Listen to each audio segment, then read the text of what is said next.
नमस्कार प्यारे बच्चों, आइए देखते हैं कक्षा 8वीं इतिहास विषय का पाठ नंबर 6 18वीं सदी का भारत के वर्कबुक के क्वेश्चन आंसर। पहला क्वेश्चन है 18वीं शताब्दी में भारत के विभिन्न भागों में कौन कौन सी शक्तियों का उदय हुआ, उन शक्तियों के नाम भी लिखें। तो उस समय मराठा शक्ति, बंगाल, हैदराबाद, अवध, कर्नाटक, इन शक्तियों का उदय हुआ। उसके बाद है मराठा शक्ति के उदय में शाहू जी ने किस प्रकार भूमिका निभाई। शाहू जी के जेल से मुक्त होने के बाद ताराबाई ने शाहू से समझौता करने से इनकार कर दिया, परंतु सभी जो मराठा उस समय ताकतें थी वो सभी शाहू जी के पक्ष में थी और इसीलिए शाहू जी के शासनकाल में मराठों ने तेजी से विकास किया।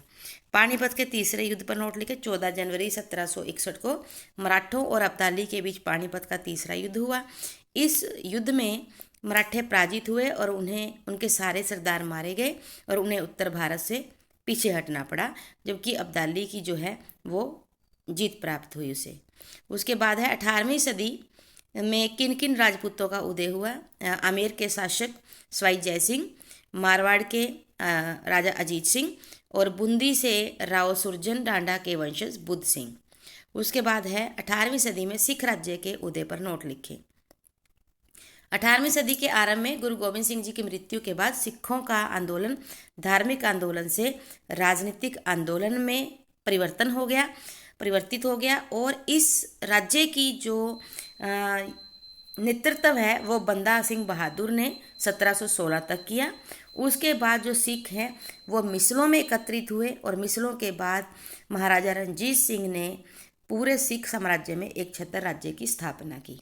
उसके बाद है 18वीं सदी में हैदराबाद के स्वतंत्र राज्य पर नोट लिखें। दक्षिण भारत में स्वतंत्र राज्य हैदराबाद की स्थापना निज़ामुल मुल्क आशफ जाह ने 1724 में की। उसके बाद है जाट राज्य के उदय पर जानकारी इकट्ठा करें। मुगल सम्राट औरंगजेब की आर्थिक और धार्मिक नीतियों से परेशान होकर मथुरा और उसके आसपास के क्षेत्र में गोकुल के नेतृत्व में जाटों ने अपने स्वतंत्र संघर्ष की स्थापना की और जबकि चूड़ामन जो हैं वो इसे काफ़ी ज़्यादा ताकत प्रदान करते हैं। उसके बाद है कोई दो तीन पंक्तियाँ लिखनी है बंगाल पर। 1717 में मुर्शिद कुली खान ने बंगाल के मुगल सूबेदार के रूप में उन्हें नियुक्ति दी गई, लेकिन बाद में वो बंगाल के नवाब बने। अवध की आ जाएगी। अवध में स्वतंत्र राज्य की स्थापना शहादत खां उल मुल्क ने की। कर्नाटक की बात करें तो मुगल साम्राज्य की कमजोरी का लाभ उठाकर शहादत उल्ला खां स्वतंत्र शासक बन गया। फिर दोस्त अली खां दामाद चंदा साहब ने शासन किया। फ्रांसीसी व अंग्रेजों ने कर्नाटक में अपना हस्तक्षेप किया। उसके बाद है 18वीं सदी में भारतीय समाज और अर्थव्यवस्था के मुख्य बिंदु। 18वीं सदी में भारतीय समाज विविधताओं से भरा हुआ था। यहाँ स्वावलंबन और आत्मनिर्भरता थी। अधिकतर लोग कृषि के व्यवसाय से जुड़े हुए थे। इसके अतिरिक्त दस्तकारी का जो काम धंधे हैं दस्तकारी के वो भी यहाँ पर अच्छे से किए जाते थे। उसके बाद है मिलान करना है। मराठा में ताराबाई, बंगाल में मुर्शिद कुली खां, उसके बाद सिख बंदा सिंह बहादुर और जयपुर को सवाई जय सिंह से मिलाएंगे। जाट राज्य सूरजमल, बुंदेलखंड छत्रसाल। उसके बाद नेक्स्ट है यदि आप 18वीं सदी में भारत के एक राज्य के शासक होते तो किस प्रकार से भारत को संगठित करते। यदि मैं 18वीं सदी में भारत का शासक होता तो सभी वर्ग किसान, काश्तकार, मजदूरों के कष्टों को समझता और उन्हें दूर करने का प्रयास करता। इसके अलावा बाकी सभी आसपास के राज्यों के शासकों के साथ अपनी मित्रतापूर्ण नीति बनाकर रखता ताकि भारत को संगठित किया जा सके। नेक्स्ट है 18वीं सदी में भारत में किस प्रकार की राजनीतिक अराजकता थी। आपसी संघर्ष और विदेशी संघर्षों ने आक्रमणों ने भारत की राजनीतिक और आर्थिक स्थिति को पूरी तरह से डावाडोल यानी कि डाउन कर दिया। 18वीं सदी में भारत की आर्थिक स्थिति कैसे थी।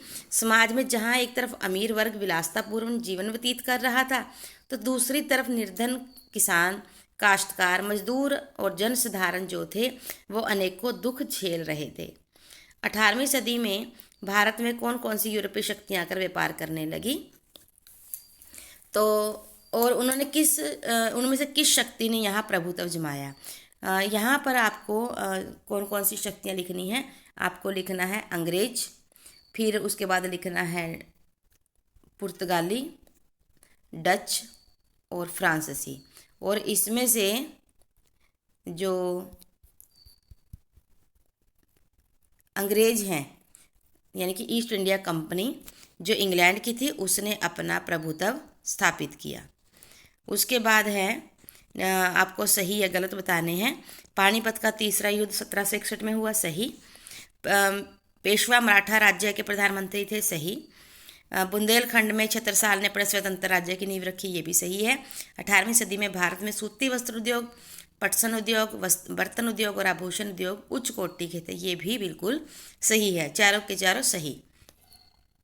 फिर ये चित्र है जिसमें अपना शिवाजी महाराज जो हैं वो दरबार लगाते हुए दिखाए गए हैं। छत्रपति शिवाजी अपने दरबार में बैठकर प्रजाजनों की समस्याएं सुन रहे हैं और जो उनके अष्ट प्रधान हैं वो भी वहाँ पर नजर आ रहा है, जो उनके आष्ट सहयोगी मंत्री थे, जो कि छत्रपति शिवाजी को परामर्श देते दिखाई दे रहे हैं। उसके बाद है यहाँ पर आपको नक्शे के अंदर अलग अलग राज्यों को, जैसे कलकत्ता, भरतपुर ये यूपी की साइड, मथुरा यूपी, सतारा ढाका बांग्लादेश में आ जाएगा, कलकत्ता भी बंगाल में आ जाएगा, यहाँ पर आपको भरने हैं। और इसी के साथ ही हमारी ये वीडियो समाप्त होती है। यदि हमारी वीडियो आपको पसंद आए तो हमारे चैनल को सब्सक्राइब जरूर करें, और यदि हमारा चैनल बहुत ज़्यादा आपको पसंद आ रहा है तो अपने क्लास के सभी बच्चों के साथ इसे शेयर करें। Thank you, have a nice day, God bless you बेटा।